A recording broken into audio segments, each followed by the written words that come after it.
Graça e paz, irmãos.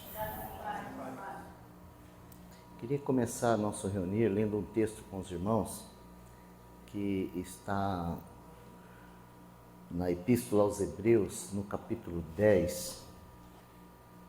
Epístola aos Hebreus, capítulo 10,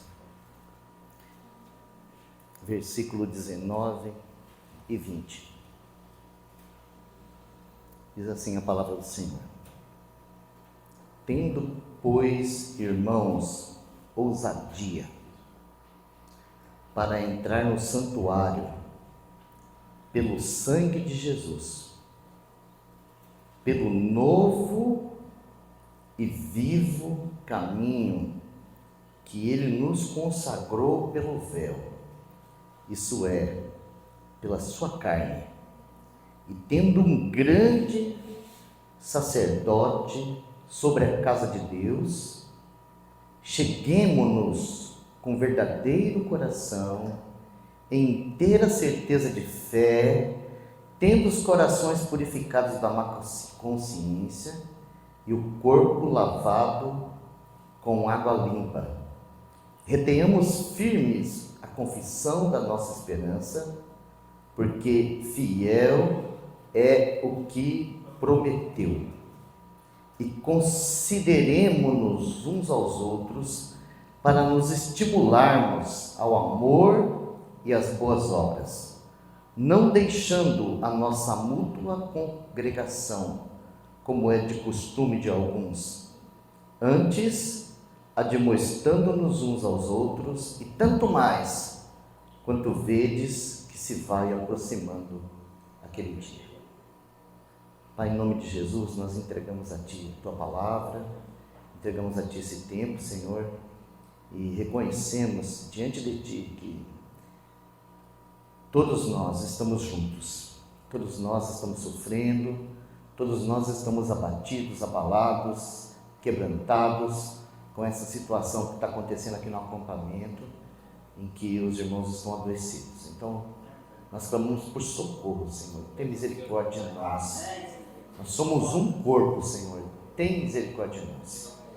E ajuda-nos, Senhor, a transmitirmos aquilo que é o conselho do Senhor para esses irmãos que estão aqui presentes, e capacita-nos a depois repartir com os irmãos que não estão aqui presentes. Essa é a nossa oração e nós te pedimos em nome de Jesus. Meus irmãos, esses dias aqui com os irmãos, eu me encontro assim vou usar um termo bem simples, mas acho que os irmãos vão entender. Eu me encontro numa saia justa. Sabe, uma saia, sabe o que é uma saia justa? Porque desde quando o Oswaldo me convida para vir aqui para a conferência, que eu tenho orado ao Senhor e buscado uma direção, sabe, para estar compartilhando com os irmãos. E como a gente tem muito compromisso, fala em muitos lugares, é uma tendência natural da gente querer pegar uma mensagem que a gente já começou a pregar e terminar, ou pregar uma mensagem que a gente já conhece. E graças ao Senhor, sabe, é muito precioso quando o Senhor dá uma direção. Então, antes mesmo de eu vir para cá, o Senhor já tinha me dado um norte. E aí, o que eu fiz? Eu me preparei para trabalhar com os irmãos em cima daquele norte que o Senhor me deu,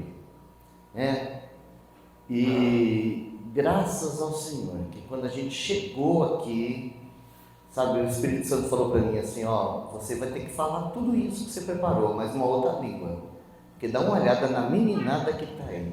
Mas me deu uma alegria, porque eu gosto disso, sabe, eu gosto desses desafios. Mas aí eu encontrei um outro desafio, sabe, que é o tal do desafio do planejamento, porque eu não tinha noção quanto tempo eu ia ter, quantas horas eu ia ter, quantas reuniões ia ter, quantos pregadores ia ter. Então você imagina a situação que a gente fica de não poder fazer um planejamento. E ontem à noite, quando eu terminei a introdução da mensagem sobre o assunto do propósito eterno de Deus, porque antes nós colocamos aquele pano de fundo com a parábola do semeador. Então ontem, quando eu terminei a introdução, eu descobri que os irmãos Sobral iam embora meio-dia. Então, vocês imaginam como que eu passei a noite? Vocês têm uma noção como que eu passei a noite? Assim, agora, como que eu vou fazer agora para suprimir tudo, encaixar tudo e deixar os irmãos ir com uma direção? O que eu faço? Então, os irmãos têm misericórdia de mim, sabe? Porque essa é a minha condição agora. Então, a gente realmente depende da ajuda do Espírito Santo para poder fazer isso, né? Para poder tentar suprimir o assunto e dar um norte para os irmãos, o verdadeiro significado dessa palavra, o propósito eterno de Deus.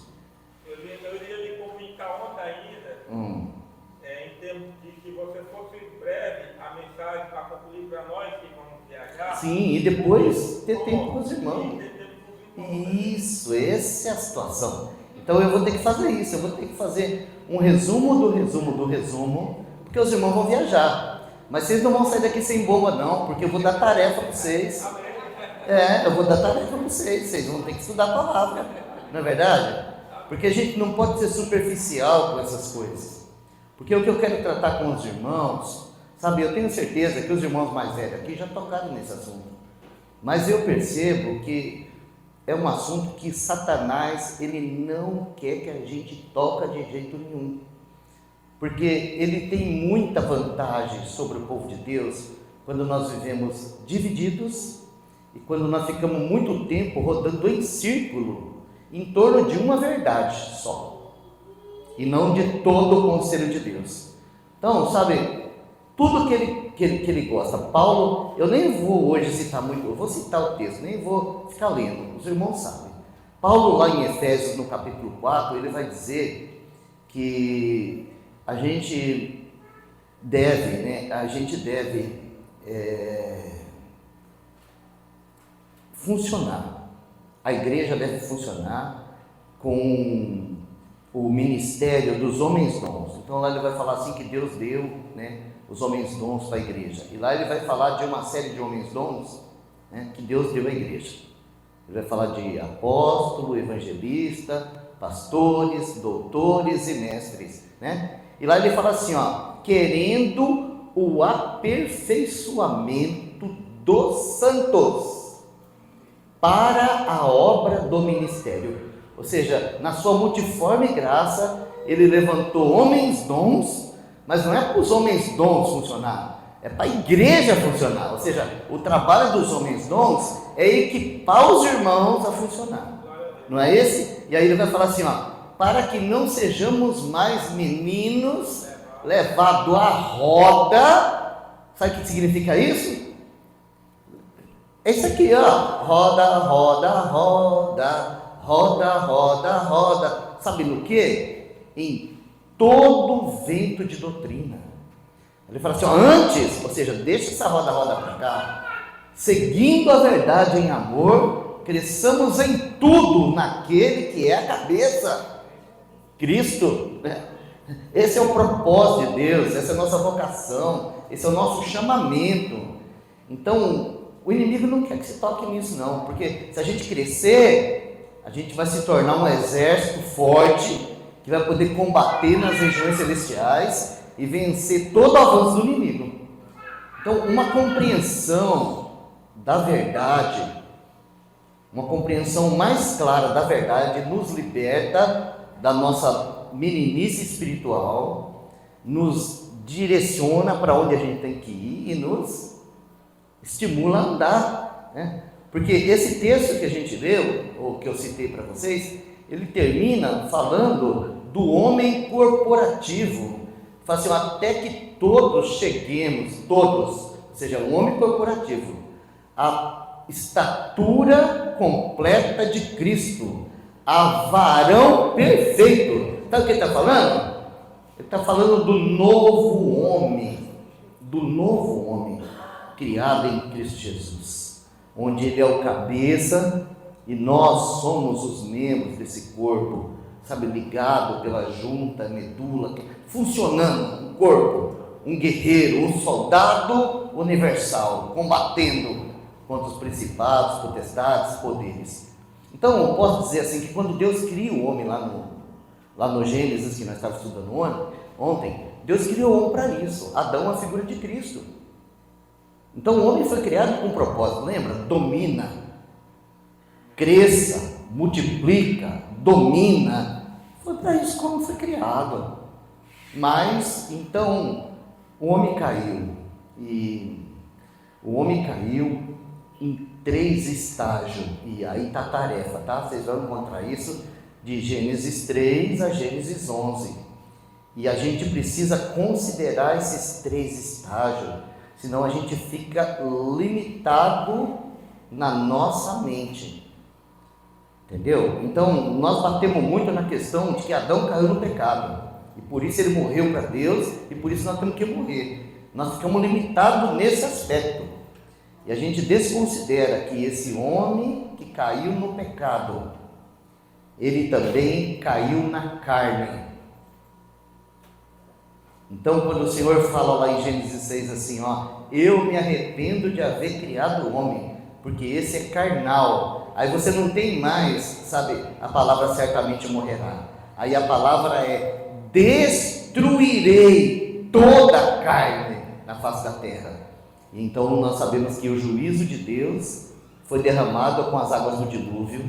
Graças ao Senhor que a graça estava lá para preservar Noé e a sua família, e é só por isso que nós estamos aqui. Mas houve um juízo sobre a carnalidade. Por quê? Porque o homem, ele se tornou um ser totalmente alienado de Deus, e ele passou a viver só mal continuamente. Seus pensamentos, suas intenções eram só tragédia. Isso, irmãos, é a carne. Eu quero que os irmãos prestem atenção nisso, porque o novo homem, o nosso Senhor, em em Mateus capítulo 4, ele é tentado pelo diabo, sabe? O nosso primeiro representante, o homem da terra, Adão, ele também é tentado pelo diabo, lá em Gênesis 3, no paraíso, onde tinha tudo. Agora o novo homem, o nosso Senhor Jesus, ele também é tentado pelo diabo. Lucas e Mateus 4 nós encontramos isso. Aonde? No deserto, onde não tinha nada. E o nosso Senhor venceu Satanás de maneira maravilhosa. Maravilhosa. Mas eu quero dizer uma coisa para os irmãos. No Getsemane, o nosso Senhor, que não tinha pecado nenhum, ele não tinha pecado, nunca existiu uma carne como a do nosso Senhor. No Getsemane, o nosso Senhor fala assim para os discípulos: por favor, vela aqui comigo pelo menos 1 hora. Sabe por quê? Porque o espírito está pronto, mas a carne é fraca. E lá o texto vai nos dizer que o nosso Senhor, ele sofreu angústias de morte. Angústias de morte o nosso Senhor sofreu ali. Ele enfrentou um estado de angústia e depressão absurda. Ele teve que orar e pedir para o Senhor passar aquele cálice dele, porque ele poderia ter morrido ali e não na cruz. Tamanho o sofrimento que ele teve ali. Sabe quem que ele estava vencendo ali? A carne. A carne. Nós temos que entender isso, sabe? A queda não aconteceu somente com a entrada do pecado, separando o homem de Deus. O segundo estágio da queda chama carnalidade. Carnalidade, sabe essa festa que o mundo está fazendo hoje? Carnaval, a festa da carnalidade, tá? A carnalidade é o segundo estágio da queda. E é medonho. Quando Deus olha para a carnalidade, Ele não olha como a gente olha. Ele fala assim, eu me arrependo de haver criado o homem. Olha só, me arrependo de haver criado o homem. Por quê, irmãos? Porque a carnalidade, ela é a alienação de Deus. É o homem buscando nos seus pensamentos, na sua vontade, nas suas estratégias, nos seus desejos, fazer tudo do seu jeito mesmo, independente de tudo. Ou seja, o Deus vira o próprio ventre, como Paulo fala lá em Filipenses, de irmãos. Fala assim, esses inimigos da cruz de Cristo, cujo Deus é o ventre, que só pensa nas coisas da terra. É isso que a carne faz, inclusive com o crente. Não é à toa que nós temos pelo menos 2 epístolas no Novo Testamento, 2, que trata do crente carnal. 2, é 1 Coríntios e Gálatas, porque a carne ela tem 2 faces. Ela tem uma face corrupta, mundana e pervertida, e ela tem uma face religiosa. Então a carne é uma tragédia. E então, sabe, depois do dilúvio, quando o Senhor, traz lá a graça comum, estabelece leis para governar o homem, porque até aí o homem não tinha lei, Então o Senhor estabelece a lei, traz a graça comum, e o homem começa a se multiplicar e cumprir o mandamento de encher a terra. Então, quando a gente chega ali no capítulo 11, nós vamos descobrir Babel, Nimrod, Babel. Eu quero dizer para os irmãos que esse é o 3º estágio da queda. Gênesis 11 é o 3º estágio da queda, porque ali aparece um homem de destaque. Ele é chamado de poderoso caçador diante do Senhor, baseado em Apocalipse 18, que fala da grande Babilônia. Esse caçador, ele não caça tatu, nem paca, nem anta, nem boi. Ele é um caçador de alma. Ele é um caçador de alma, que ele tem um projeto muito bem estabelecido, de não deixar que a palavra de Deus se cumpra e a glória de Deus seja levada por toda a terra, sabe? Então ele vai encontrar um lugar onde tem barro, e ele vai juntar aquele barro, fazer tijolo e construir uma cidade. Aí começou a edificação da grande Babilônia do Apocalipse. Ela começa lá em Gênesis 11. E então, a ideia é: eia, façamos uma torre que toque os céus, para que as pessoas não se espalhem, que fique tudo aqui à nossa volta, para que a gente segure as pessoas aqui com a gente. Esse é o princípio da Babilônia. Então o Senhor fala assim, eia, desçamos e confundamos a língua deles, E assim nasceu Babel. Então, por um lado, você tem, essa religião, onde o homem toma o lugar de Deus e tenta suprir, através de uma estrutura estabelecida, esse vácuo que a morte causou no homem. Que agora o homem está morto para Deus. Ele está morto para Deus, ele precisa de Deus, mas agora apareceu uma religião que vai preencher essa lacuna. Porque o homem não precisa mais buscar Deus. Ele tem Babel, ele tem Nimrod, ele tem uma torre, e todo mundo fala a mesma língua, nós alcançamos o céu. Então aí o Senhor traz a confusão das línguas, e esse princípio acompanha a Babilônia do começo até o fim. Você estuda a história da religião e você vai ver que a religião ela combate contra o Evangelho desde sempre. Abraão já tinha uma luta lá com Babilônia, porque de certa forma, quando Deus manda ele sair, manda sair de lá, e ele sai lá de Ur dos Caldeus e vai peregrinar para Canaã, e ali o Senhor começa a trazer o plano da redenção. O Senhor chama Abraão, de Abraão gera Isaac, Jacó, José e a nação de Israel, e dali nasceu o Senhor Jesus, que vai à cruz restaurar a humanidade. Então, irmãos, ele vai à cruz restaurar a humanidade da queda no pecado, da queda na carnalidade, da queda na religião.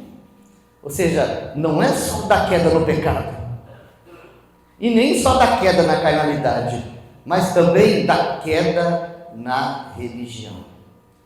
Irmãos, por favor, tarefa que eu quero deixar para os irmãos: leiam os textos, estudem a palavra. Estava comentando com o irmão ontem, quando Israel, que também é um homem corporativo, quando Israel, sob a liderança de Josué, que é uma figura, de Cristo e a igreja, quando eles vão tomar posse de Canaã, que é uma figura das riquezas insondáveis de Cristo, a primeira batalha é Jericó. E pela fé, aquelas muralhas caíram e aquela cidade foi conquistada. Mas, antes de conquistar aquela cidade, o Espírito Santo falou assim, cuidado com a maldição, o anátema não pode ser tocado, não mexa no anátema, queima tudo.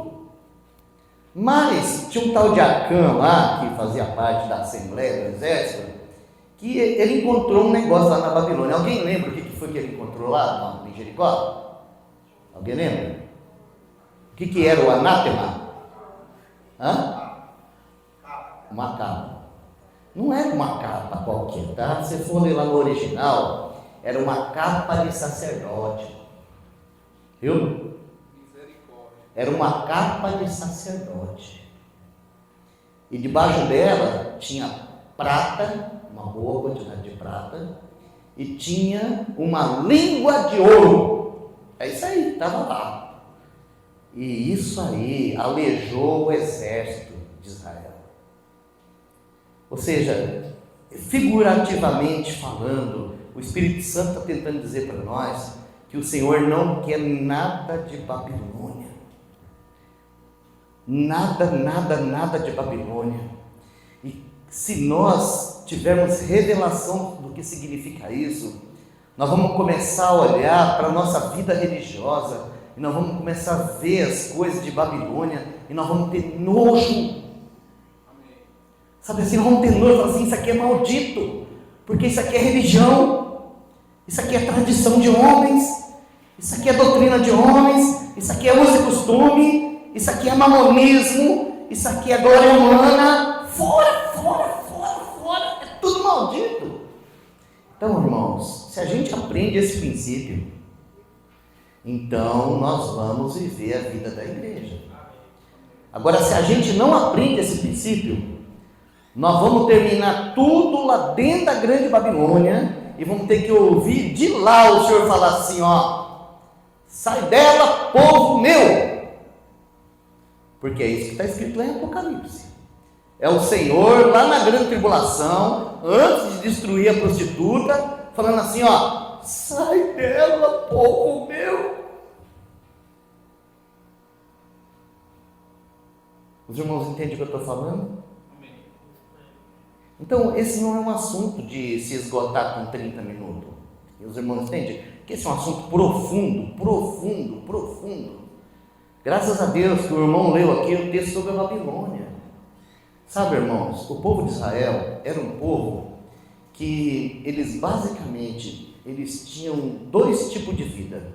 Porque quando o Senhor tirou o povo, aqueles escravos do Egito, através do ministério de Moisés, o propósito do Senhor era que cada cidadão israelita fosse um sacerdote, como é com a igreja, que cada cidadão fosse um sacerdote. Mas por causa lá do evento do bezerro de ouro, só porque foram os levitas que pegaram a espada e foram lá e cumpriram a palavra do Senhor, mesmo dentro das casas dele, matando mulher, filho, irmão, primo, seja lá quem fosse, que tinha se prostituído com o bezerro, então o Senhor falou assim, porque os levitas foram fiéis a mim, então agora o sacerdócio será deles. Mas lá em Êxodo 19, quando o Senhor fala com o povo de Israel, o Senhor fala assim, vocês me serão uma nação de sacerdotes. Porque o Senhor queria isso, que Israel fosse um povo sacerdotal. Então nós podemos dizer assim, que a economia de Israel, lá na velha aliança, quando eles conquistaram a terra, que eles saíram do Egito e conquistaram Canaã, ela era baseada em duas coisas, tá? Sacerdócio e agricultura. Então quando você estuda, você vai ver que o que domina a vida do povo de Israel é a agricultura e o sacerdócio. Quando eles têm problema lá com os filisteus, com os midianitas, é porque eles estão indo lá e destruindo o trigo, roubando as vinhas, porque eles eram agricultores e eles eram sacerdotes. Mas o povo flertou com a idolatria. Você sabe aonde que nasceu a idolatria? Na Babilônia. O primeiro ídolo é Nimrod. Então o povo de Israel flertou com a idolatria. Então, porque o povo de Israel flertou com a idolatria, mas foi assim, irmão, foi escondido. Então, eles adoravam os ídolos escondido, sabe? Depois veio lá, né, a Jezabel, aquelas tragédias lá, que o povo se apostatou tudo, mas o povo, Zacarias fala que o sacerdote tinha os seus baalins de família guardado num quarto dentro de casa, né? E isso acontece hoje no meio da cristandade, né? A pessoa carrega aquela tradição dos pais, né? Da reza, da mandinga, e são tantas coisas, sabe? Tantas coisas, é uma tragédia isso. Falta de verdade, falta de conhecimento de Deus. Então, por causa disso, o que o Senhor fez? O Senhor veio e tratou com o povo de Israel em duas etapas. Primeiro, com o reino do norte, o povo de Samaria, que se perdeu, foi embora. Nós só vamos ver eles em Cristo, só em Cristo. É o Senhor que está trazendo eles de tudo quanto é canto, através da regeneração. Mas Judá e Benjamim também se perdeu. Passou um pouquinho, Judá e Benjamim se perdeu também, 100 anos depois. E então o Senhor os levou para a Babilônia. E lá Israel ficou 70 anos cativo na Babilônia, que é o período de Daniel, que é o período de Ezequias. Então, nesses 70 anos, de certa maneira, o nosso Senhor, Ele tirou do seu povo aquela idolatria. Sabe de que jeito? Colocando eles no meio dos ídolos, onde eles não tinham outra coisa a fazer, senão adorar ídolo todo dia. Como que é a disciplina do Senhor, né, irmãos? Mas tem uma coisa que aconteceu lá, que eu preciso transmitir para os irmãos. Porque o judeu lá, ele deixou de ser um agricultor, e ele deixou de ser um sacerdote, e ele se tornou um negociante. Então, vamos dizer assim, por um lado, né, ficou para trás aquela vida de agricultura, e entrou o comércio. Se vocês lerem o livro de Zacarias, vocês vão encontrar lá algumas visões. Se eu não me engano, porque eu preciso ser rápido, então talvez eu me engane, mas vocês vão encontrar lá. Se eu não me engano, é na 7ª e na 8ª visão. Você tem um rolo voante que é do tamanho do lugar santíssimo, sabe? E aquele rolo, ele carrega, sabe, 2 páginas da lei e leva lá para o norte. Deus falando assim, ó, eu tô levando, a minha presença está com vocês, e a minha lei continua aí julgando vocês. E aí ele vai falar de 2 coisas.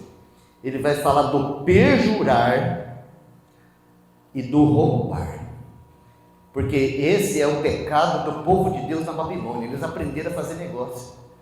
Quando você faz negócio, você precisa dessas 2 coisas para você ganhar dinheiro. Entendeu? Perjurar e roubar. Então o Senhor está falando que Ele ia punir o seu povo que estivesse praticando isso, mesmo que estivesse na Babilônia, né? Então são exortações do Senhor. E lá também, eu acho que a 8ª visão, ele vai falar de uma mulher trazendo abominação nas suas asas, que tem aquele efa, sabe, e que vai edificar uma casa na terra de Sinar, e que aquela mulher chama impiedade, né? São as mulheres lá de Apocalipse, tá? Você já encontra lá em Zacarias. E se você estudar a Bíblia com um mapa junto, você vai ver que essa casa que vai ser edificada no tempo do fim é na Babilônia, é a reedificação da Babilônia. E eu vou dizer uma coisa para os irmãos assim, como que isso é possível, fácil, rápido. Hoje, lá em Dubai, já está pronto o templo do ecumenismo, já está pronto, onde você tem lá o lugar do judeu cultuar, o lugar do cristão cultuar, o lugar do islâmico cultuar, do budista, do hindu, já está lá. Sabe aonde? Na terra de Sinar, já está lá. Agora, como eu disse para os irmãos, se você for estudar a história daquele período, que alguns irmãos falam que é 400 anos, outros falam que é 500 anos, eu particularmente acredito que é em torno de 400 anos mesmo, 480 anos, que os irmãos chamam de período de silêncio, que é desde Malaquias, Malaquias já falava da corrupção do sacerdócio, mas é desde Malaquias até Mateus, tem um período que dá quase 400 anos. Sabe, o povo voltou da Babilônia. E quando a gente lê lá Esdras, a gente lê Neemias, a gente não encontra fariseu, a gente não encontra saduceu, a gente não encontra sinagoga. Você não acha isso? Porque Deus começou uma obra de restauração através do ministério de Esdras, Neemias e Zorobabel, para que o povo de Deus voltasse para a terra, reedificasse o templo, reedificasse as cidades, para que o Messias viesse. E então, naquele período de silêncio, olhando para a história, nós vimos que o sacerdócio se corrompeu e que o povo de Israel, o povo que voltou, o remanescente que voltou para preparar o caminho para o Messias, se apostatou. Então veio a influência grega, veio a influência romana, e o povo, que é chamado povo de Deus, agora, sabe, tem sinagoga para tudo quanto é canto. Os irmãos sabem onde é que nasceu a sinagoga? Então vou dizer para os irmãos, a sinagoga nasceu no cativeiro, porque o templo tinha sido destruído e o povo tinha sido levado para a Babilônia. Então não tinha mais sacrifício, não tinha mais sacerdócio, não tinha mais culto. Então eles tiveram uma ideia lá na Babilônia, de construir pequenos espaços como esse aqui, tá? Para eles se reunir ao sábado para estudar a lei. E foi assim que nasceu a sinagoga. Agora, o princípio da sinagoga era o seguinte: se você tiver 10 homens com o mesmo pensamento, pode montar uma sinagoga. Então, por causa disso, você tinha a sinagoga dos helenistas, a sinagoga dos saduceus, a sinagoga dos fariseus. Você tinha sinagoga para tudo quanto era gosto. Aonde? Em Jerusalém. Tinha o templo, cada vilarejo tinha 3, 4 sinagogas. Sabe? E isso também veio da Babilônia e foi estabelecido na terra. E naqueles dias lá do Senhor Jesus, Anás, Caifás, era um mamonista, o mamonismo dirigia o culto do templo. Era política e dinheiro. Por que o Senhor vai lá em Mateus 23 e fala assim, ó, ai de vós, escribas e fariseus hipócritas? Vou deixar de tarefa para os irmãos, lê tudo, lê o texto, medita. Vocês vão ver que o principal assunto do Senhor lá é dinheiro. Por quê? Porque eles substituíram realidade espiritual por arrecadação. Mas irmão Jonas, o que isso importa para nós? Os irmãos precisam entender uma coisa, que o Senhor Jesus veio ali, porque o Senhor, ele cumpriu a promessa, ele veio ali, ele é o Salvador dos judeus, e ele foi rejeitado ali, ele foi crucificado em Jerusalém. Se você estudar os evangelhos, preste atenção nessa palavra que eu vou dizer para os irmãos aqui. Se você estudar o evangelho com carinho, todos os evangelhos, vocês vão ver que quando o nosso Senhor está em Jerusalém, ele é confrontado o tempo inteiro. Sabe, aqueles homens religiosos lá, aqueles intérpretes da lei, os escribas, os fariseus, os saduceus, eles só estão procurando ver se acha algum defeito no Senhor. Sabe por quê? Porque o Senhor não vem dizer assim, ó, isso aí, ó, vocês estão aprovados, é isso aí mesmo, é top. Vocês arrecadam bastante, juntam o povo, comandam, vocês são o povo de Deus, vocês são uma bênção, né? Vocês são uma bênção. Não, o Senhor não fazia isso, o Senhor amava eles. Então o Senhor chegava lá e falava assim, ó, hipócrita, hipócrita, hipócrita. Essa palavra hipócrita, ela significa artista, é alguém que representa um papel que não é a sua realidade, ele só representa naquele ambiente, depois ele volta para casa e lá ele é o que ele é. Essa palavra o Senhor usou para chamar a atenção daqueles homens religiosos. Então por isso ele foi rejeitado. Mas você vai encontrar nos evangelhos uma linha. Você vai descobrir que o ministério do Senhor, João fala isso, que o ministério do Senhor, ele começa num lugar chamado Betânia da Além do Jordão. Anota isso, tá? O ministério do Senhor começa na Betânia da Além do Jordão. E se você pegar o evangelho de Lucas e ver a ascensão do Senhor, você vai ver que o Senhor ele levou os discípulos até Betânia e de lá ele partiu. Então a gente tem duas Betânia em todos os evangelhos, duas Betânia. E se a gente estudar essas duas Betânia, nós vamos encontrar princípios que devem reger a vida da igreja. Mas sabe o que acontece com a gente, irmãos? Eu vou chegar aí.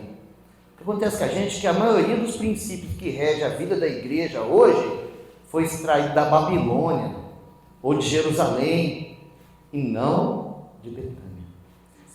Porque naqueles dias, aquela Jerusalém lá já era o centro do mamonismo na terra. Já era. Naqueles dias.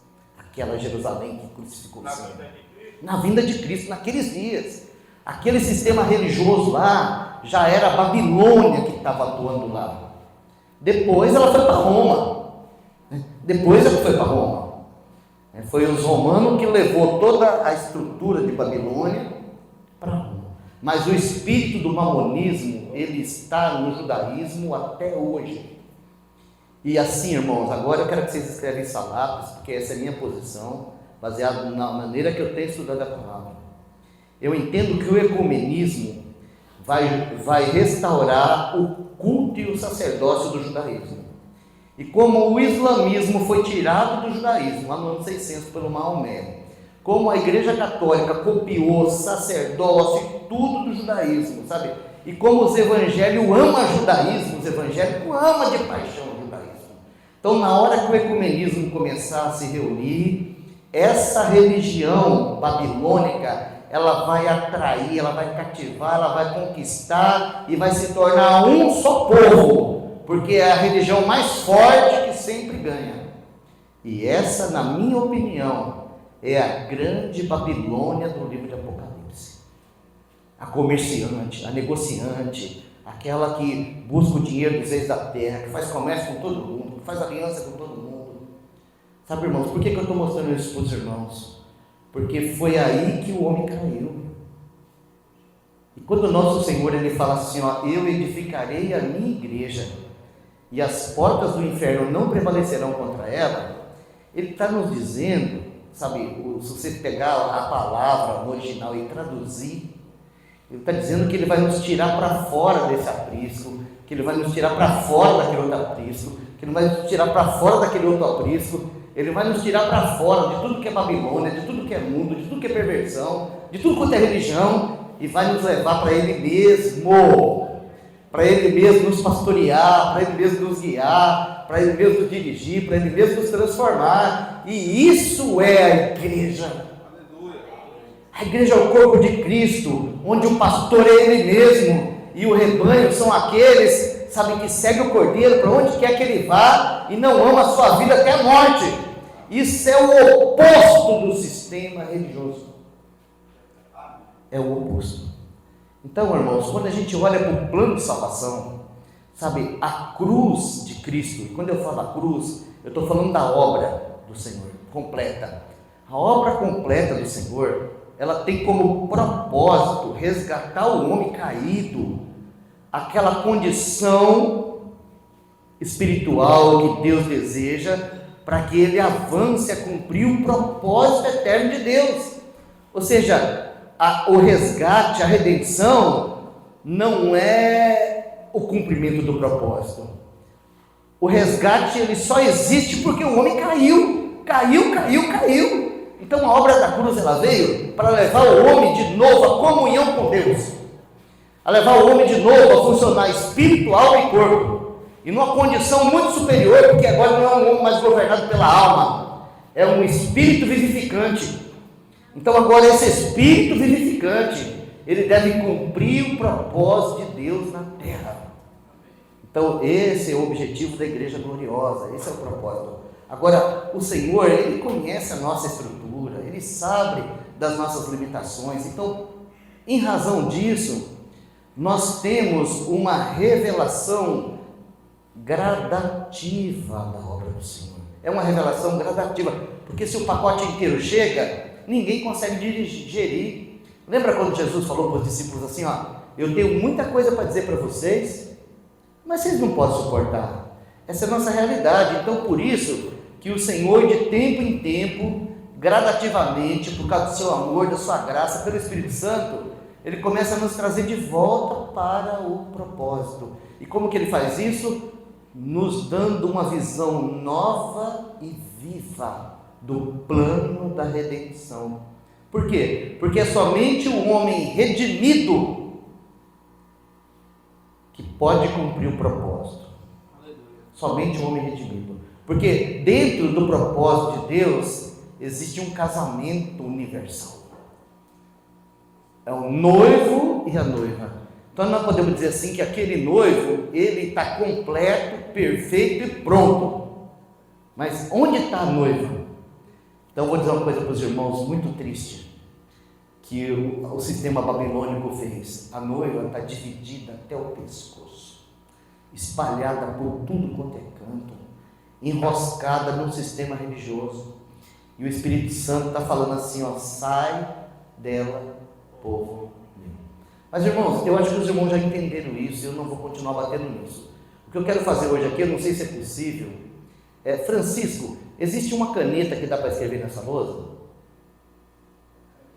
Uma caneta que dá para escrever?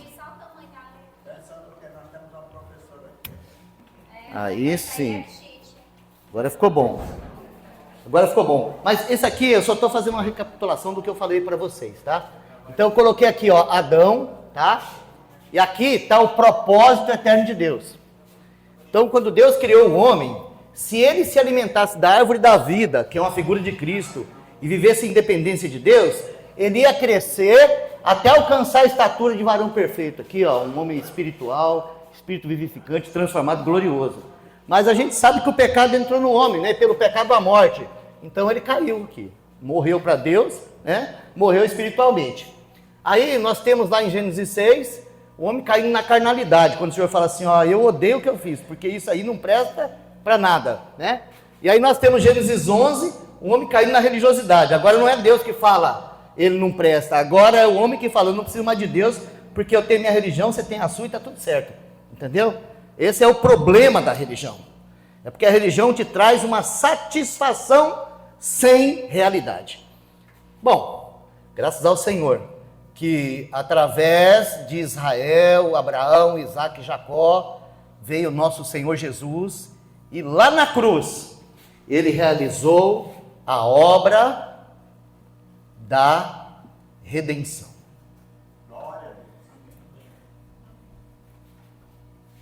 E através dessa obra consumada, plena e perfeita, o homem caído, ele é restaurado ao propósito eterno de Deus.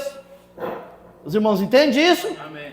A obra da cruz vai pegar o homem lá na morte, lá na carnalidade e lá na religiosidade e vai levar ele a crescer, crescer, crescer, como diz a palavra, a luz do justo é como a aurora, que vai brilhando mais e mais, até ser dia perfeito. Ou seja, o que nós temos aqui na cruz? Então agora eu preciso que o Senhor me dê graça para poder dividir isso de uma maneira simples, que os irmãos vão entender e prática.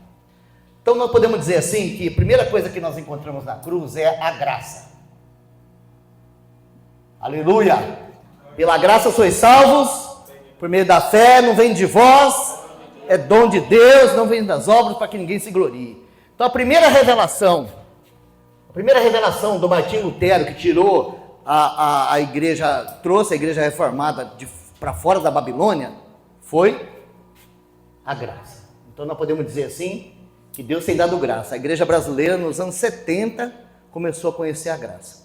Nos anos 70, porque a igreja reformada também foi para a Babilônia. Então nos anos 70, a igreja brasileira começou a conhecer a graça. E isso deu uma confusão, um quiprocó sem tamanho, quando os irmãos começaram a se levantar e dizer que não eram os americanos, nem os russos, nem os eslavos, nem os iugoslavos, mas a graça de Deus havia sido manifesta salvadora a todos os homens, e que os reformados tinham que sair de dentro daqueles prédios e ir para o campo, pregar o evangelho para a população brasileira, para os índios, para os negros, porque a salvação era para todos. Isso deu um rebuque que até hoje é problema. Até hoje, se você for nessas igrejas mais tradicionais, você vai ver que é proibido pregar o evangelho, porque os eleitos de alguma maneira Deus vai salvar, entende? Então, isso aqui foi um problema. Mas graças a Deus, né, que o Senhor levantou uns irmãos aí que lutaram contra isso, foram expulsos de denominação, né? Mas, engraçado, né? Os irmãos foram expulsos de denominação, mas trouxeram a denominação com eles. Aí montaram outra, né? Isso é a força da Babilônia. Os irmãos têm que entender isso. Se não entender, a gente não avança. Mas vamos lá. A cruz, primeiro aspecto, tá? Isso está lá em Romanos capítulo 5. Romanos 4, Romanos 5, vai tratar desse assunto, tá? Que eu vou falar para os irmãos aqui. A cruz, ela não traz para a gente só a graça. Ela diz que justificados pela fé, temos paz com Deus. Vou pegar essa palavra, tá, irmãos? Justificação pela fé. Isso aqui é o fundamento da graça de Deus. Fundamento, vai dizer assim, ó, por meio do qual temos entrada pela fé a essa graça. Nós podemos dizer assim que na porta de entrada da graça, do Evangelho da Graça, nós temos isso aqui, ó, justificação pela fé. Não sei se vocês se lembram que quando Adão caiu, a realidade que ele experimentou de queda primeira, não foi perder a presença de Deus, não foi ver que ele estava morto para Deus, não. A primeira realidade que ele teve foi ver que ele estava nu. Ele viu que estava nu. E então, quando ele viu que estava nu, ele correu na figueira, tirou as folhas e fez uma saia. E qualquer um aqui concorda que aquela figueira é figura da religião. Não concorda? E aquela figueira que o Senhor Jesus amaldiçoou lá em Jerusalém? É figura do quê? É figura da religião, é judaísmo, não é Israel, é judaísmo. Porque não tinha figo também. Isso, só tinha folha, tá? E a figueira que vai florescer no tempo do fim? É a nação? Não é, irmãos, é o judaísmo. Amém. É o judaísmo. Então você vê como que os teólogos, escatologistas se perdem tudo, porque não vai para a lei da primeira menção, não estuda a palavra, não medita, não analisa. Vai aí, ó, fulano falou, é verdade, põe lá. É a toa que os judeus vão receber. Sim, exatamente. Então, o Senhor foi lá e fez para Adão uma cobertura. Aquela cobertura de pele de animal que o Senhor fez para Adão é uma figura primitiva da justificação pela fé. Porque a primeira coisa, a justificação pela fé, irmãos, não é para você sentir, não é para você obedecer, não é para você falar assim, agora eu estou feliz porque eu estou justificado pela fé. A justificação, ela é a base para Deus aceitar você. Esse é um assunto diante de Deus, sabe? Ele nos cobre com o sangue de Cristo. Todos os nossos pecados são cobertos pelo sangue de Cristo. Por isso que nós podemos comparecer diante de Deus como se nunca tivesse pecado. Isso é totalmente objetivo, não está relacionado com experiência, é fato consumado, que nós apropriamos pela fé. Eu posso entrar diante de Deus por esse novo e vivo caminho que Ele mesmo consagrou, rasgando o véu pelo sangue. Por quê? Porque agora eu não vou mais morrer na presença de Deus, porque Ele olha para mim e me vê como se eu nunca tivesse pecado. Isso significa justificação pela fé. Amém. Agora, eu pulei um assunto, irmãos, eu pulei de propósito, tá? Eu pulei um assunto. Então, vou voltar, tá? Vou colocar aqui, ó. Vou colocar bem aqui, viu, irmãos? Os irmãos podem escandalizar, podem querer me bater, me matar, não tem problema, tá? Mas eu tenho que colocar aqui. Porque eu estou colocando na ordem certa, irmãos. Estou colocando na ordem certa, tá? A justificação pela fé é um presente de Deus por nascido de novo. Oh, como assim? Sim, irmãos.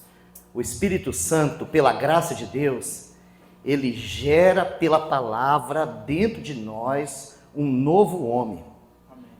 Tendo sido gerado, não de semente corruptível, mas da palavra de Deus. Né?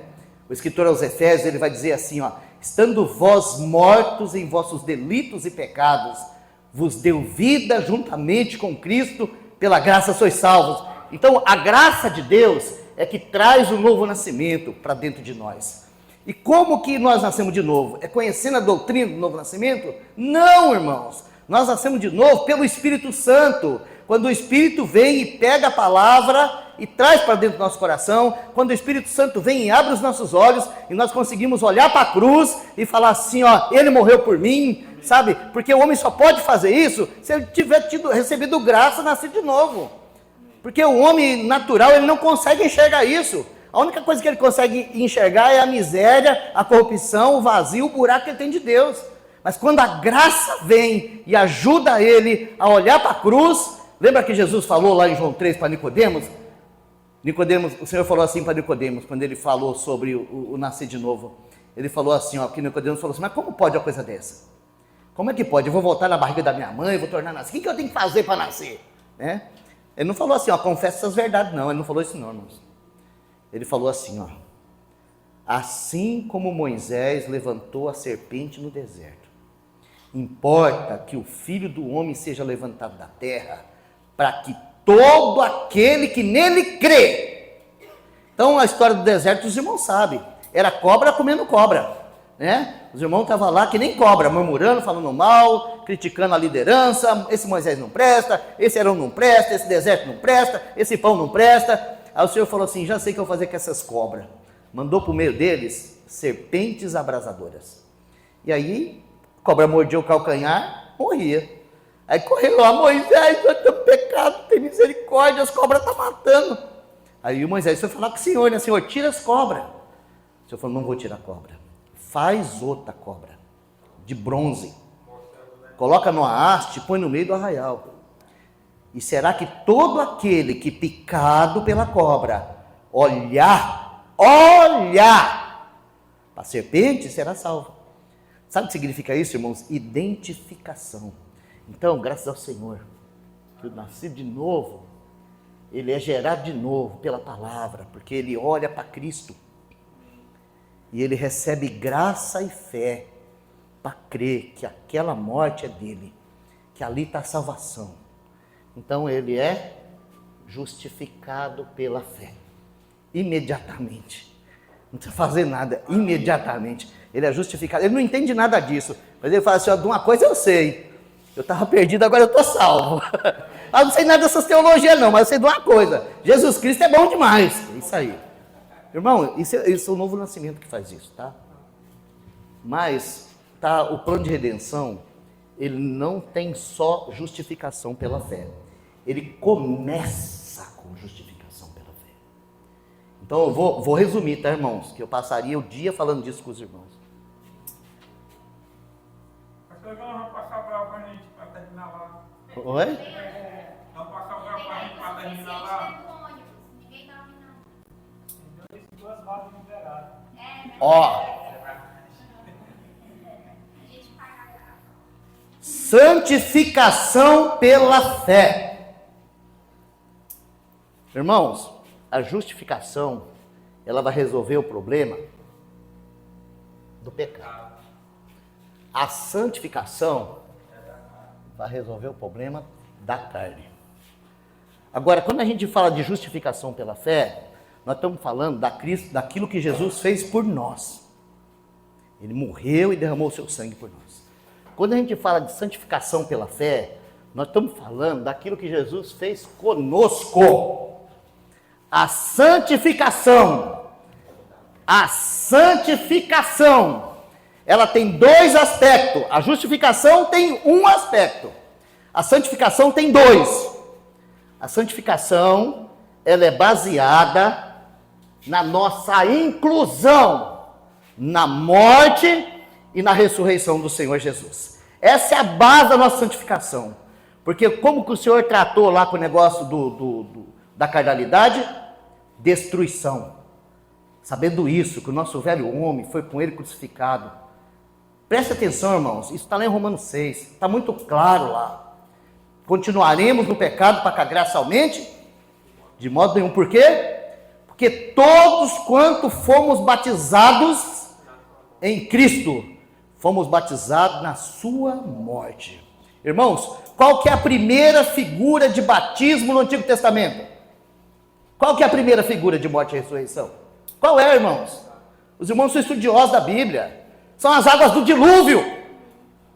São as águas do dilúvio. Foram as águas do dilúvio que colocou na morte tudo aquilo que era carne e trouxe para a ressurreição, pela graça, aqueles que creram. Então, irmãos, eu acho que o primeiro aspecto os irmãos entenderam, mas eu preciso tratar do segundo. Porque a mensagem da cruz, ela não é capenga. A mensagem da cruz, ela tem um fato objetivo e um fato subjetivo. Então, quando a gente fala de justificação, é tudo objetivo. Quando a gente fala de santificação, nós vamos encontrar, por exemplo, um texto lá em 1 Coríntios, capítulo 1, versículo 30, onde fala que Cristo foi feito para nós, da parte de Deus, sabedoria, justiça, santificação e redenção. Esse é o fato objetivo. Mas, o apóstolo Paulo, ele vai dizer assim, para que os que vivem não vivam mais para si mesmo, mas vivam para aquele que por eles morreu e ressuscitou. Isso é subjetivo, é experimental, é dia a dia. Né? Quando ele escreve aos Filipenses, ele fala assim, sabe o que é santificação, gente? Vocês precisam largar a prostituição. Vocês precisam fazer negócio direito, vocês precisam parar de falar mentira, vocês precisam tratar as pessoas com lealdade, vocês precisam trabalhar e comer com o esforço do trabalho de vocês. E aí ele termina falando assim, e o mesmo Deus da paz vos santifica em tudo. Aí ele termina falando assim, ele não começa, ele termina. Por quê? Porque ele apresenta os fatos objetivos, mas ele coloca em primeiro lugar o subjetivo. Ou seja, você foi incluído na morte e na ressurreição do Senhor. Então, por causa disso, você pode tomar a cruz dia a dia. Você pode e deve levar sempre por toda parte o morrer de Jesus. Esse andar de santidade é o evangelho para os crentes. Sabe, se não é o evangelho para o mundo nós prega graça. Para os crentes nós prega cruz. Fala, você crê em Jesus? Verdade? Que bênção, né? Então lembra de uma coisa, quando Cristo morreu, você também morreu. Então agora toma essa morte para a tua vida, porque essa morte vai te livrar da mentira. Essa morte vai te livrar do mamonismo. Essa morte vai te livrar do egoísmo. Essa morte vai te livrar, né, da tua falsidade, da tua corrupção. Porque essa morte é poderosa para fazer de você, crente, um homem separado para Deus. Isso que significa santificação. Tá? Separado para Deus. Por isso, vocês entenderam os dois aspectos? Santificação e redenção? Não termina aí, tá? Quando nós falamos da cruz, nós precisamos falar do Pentecoste. Porque o nosso Senhor, ele morreu, ressuscitou, subiu aos céus, e no momento em que ele, como o nosso cabeça, foi coroado nos céus com a glória de Filho do Homem vencedor, ele derramou o Espírito Santo sobre a terra. E no momento em que o Espírito Santo desceu, naquele momento que o Espírito Santo desceu lá no Pentecostes, isso está escrito lá em 1 Coríntios, capítulo 12, versículo 11, é isso? Ou 13? Não lembro. Mas está escrito assim, pelo mesmo Espírito fomos batizados, formando um só corpo. Sabe, até o Pentecostes, lá em Jerusalém, tinha 120 indivíduos pensando o que eles iam fazer da vida deles, agora que Jesus foi embora. Né? O único mandamento que eles receberam foi assim, em outras palavras, vocês não podem fazer. Então vocês vão ficar em Jerusalém, quietinho lá. Até que do alto sejais revestidos de poder. Então, quando cumpriu o dia de Pentecostes, sabe, tinha 120 pessoas lá no cenáculo, né? A casa estava cheia, né? 120 no cenáculo, a casa estava cheia. O que esses irmãos estavam fazendo lá? Estavam fazendo culto? Esses irmãos estavam lá esperando. Eles aprenderam com a queda, com a negação, com a fuga e com todas as outras coisas. Eles aprenderam que eles não podiam viver vida cristã. Foi isso que o Senhor ensinou para eles em 3 anos e meio, que eles não podiam viver vida cristã. Sabe? É assim que a gente tem que interpretar o Sermão da Montanha, sabe? Quando você lê o Sermão da Montanha, se você terminar a leitura e falar assim, ó, é isso aqui que eu vou fazer, você não entendeu nada. Você tem que terminar e falar assim, ó, eu não posso viver vida cristã. Isso não é para mim. Igual aconteceu lá em Londrina, na escola dominical, sabe? Os irmãos começaram a estudar o Sermão do Monte, e aí quando o professor da escola bíblica chegou naquele texto, né? Que está escrito assim, né? Se alguém te ferir uma face, oferece a outra. Aí ele ficou inflamado, né, com o texto, e ele começou a falar assim, irmão, vocês não podem reagir, vocês têm que dar outra face, porque se vocês não dão outra face, vocês não são crentes. Aí o principal lá, o presbítero principal, ele levantou da cadeira, assim, vermelho, igual um pimentão, e ele falou assim, ó, rosto que mamãe passou talco, homem não bate não. E foi embora, nunca mais voltou. Foi embora para nunca mais voltar. Mas ele entendeu o Sermão do Monte, ele entendeu que aquilo não era para ele. E realmente não é. É só Cristo em nós a esperança da glória. Não tem outro jeito. Então, irmãos, o que acontece? No dia de Pentecostes, o Espírito Santo desceu e transformou essa congregação num corpo. Um corpo. Agora não era 120 irmãos. Agora era um corpo, cujo cabeça estava lá no céu. Mas agora, através do Espírito, ele estava fazendo disso aqui, ó, o seu próprio corpo. Amém. Então, nós estamos falando agora do que Cristo faz através de nós. Ó, Cristo fez por nós, Cristo fez conosco, Cristo faz através de nós. Através de nós. Então, irmãos, esses irmãos, eles estavam numa situação muito interessante. Porque eles estavam dentro da Babilônia. Escuta o que eu estou falando para vocês. Eu vou usar essa palavra que os irmãos vão entender, tá? E os irmãos, sejam misericordiosos comigo. Era a principal reunião do judaísmo, Pentecoste. Vocês sabem por quê ou não? Trazei todos os dízimos à casa do tesouro, para que não falte alimento na minha casa. Ou seja, colheu, tem que pagar. Então, por uma religião mamonista, tem coisa mais importante do que a arrecadação? Hoje, infelizmente, você encontra pastor na rua e um cumprimenta o outro e fala assim, ó, graça e paz, ou passeou, como é que tá? Tudo bem, tudo bom? E aí, como é que tá a arrecadação? Ah lá, estou arrecadando 300, ah lá, estou arrecadando 500. Mas como que você consegue fazer isso? Esse é o assunto religioso hoje. Sabe de onde veio isso? Babilônia. Então, o que aconteceu lá? Por causa da festa de Pentecostes, tinha judeu prosélito de tudo quanto era canto, como lá na Babilônia, de tudo quanto era canto. A palavra vai citar lá mais de 11 nacionalidades. Era partos, elamitas, caldeus, tinha tudo quanto era gente lá. Tinha ido lá levar o dízimo, estava tudo lá. Então, no momento em que o Senhor visitou essa assembleia, sabe, eles foram tomados, houve um barulho, como uma explosão. O texto fala assim, um vento impetuoso, mas podia ser traduzido como uma explosão. Aquela explosão, ela chamou a atenção daquele povo que estava lá, falou, ué, o que está acontecendo?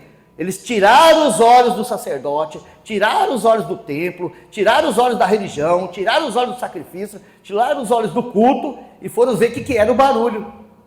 Agora, é interessante que o Espírito Santo nos deixa assim, ó, e foram vistas línguas de fogo repartidas sobre a cabeça de cada um. Sabe, ele não está falando de reteté aqui não. O que o texto está dizendo é que o Senhor está acendendo um candeeiro naquela cidade. Porque essa é uma figura da igreja. A igreja é o candeeiro. Lembra quando o Senhor repreende a igreja de Éfeso e fala assim, ó, se vocês não se arrepender, eu removo do meio de vós o meu candeeiro. Então, de certa forma, os irmãos estavam se tornando ali a luz daquela cidade. Porque línguas de fogo naquela época era o que nós chamamos de lâmpada hoje. A palavra língua de fogo era lâmpada. Então, você pegava a lamparina, botava fogo, o que tinha lá? Uma língua de fogo. Você chegava no candeeiro, tinha lá 7, 8 bocas lá, você colocava uma língua de fogo em cada uma. Então foi isso que o Senhor fez. Ele acendeu aqueles irmãos. Até ali estava tudo apagado, mas o Senhor veio com poder e acendeu eles. Amém. Então quando o Senhor acendeu eles, aquele povo chegou avexado, o que está acontecendo? O que está acontecendo? E então aqueles irmãos, cheios do Espírito Santo, eles receberam uma graça especial do alto e eles começaram a falar das grandezas de Deus para todo aquele povo. Sabe qual que era a demanda deles? A demanda deles era, ide por todo mundo, pregar o evangelho a toda criatura. Você imagina um pescador, como eu vou fazer isso? Como que eu vou estudar para aprender a falar a língua do sírio, para aprender a falar a língua do persa? Como que eu vou sair daqui da minha terra se nem grego eu sei falar? Então, o Espírito Santo trouxe Cristo para dentro de cada um deles. E quando eles começaram a falar da grandeza de Deus, todo aquele povo ficou aterrorizado, porque eles começaram a entender na língua materna deles o Evangelho. Sabe, irmãos, nossa maior dificuldade hoje para pregar o Evangelho é isso, é entender que o Espírito Santo sabe falar a tua língua. Que você não precisa aprender a minha língua para você entender o Evangelho. Sabe, é eu que preciso pregar o Evangelho na tua língua. E é isso que o Espírito Santo faz com a gente. Ainda hoje o Espírito Santo faz isso com a gente. Então, irmãos, agora você tem um corpo místico que funciona maravilhosamente. Maravilhosamente. E eu vou dizer para vocês, a primeira armadilha que a igreja encontrou foi lá dentro de Jerusalém mesmo. Mas eu vou parar por aqui, que eu penso que os irmãos já compreenderam. Que nós não podemos abrir mão de todo o conselho de Deus. Nós não podemos ficar capenga, porque o objetivo do Senhor é pegar esse corpo místico aqui, ó, e levar a cumprir o propósito eterno dele. O propósito eterno dele não vai ser cumprido se nós tornamos apenas a igreja da graça, ou se nós formos apenas a igreja do novo nascimento, ou se nós for apenas a igreja da justificação pela fé, ou se nós for apenas a igreja da morte e ressurreição, ou se nós for apenas a igreja do Pentecoste.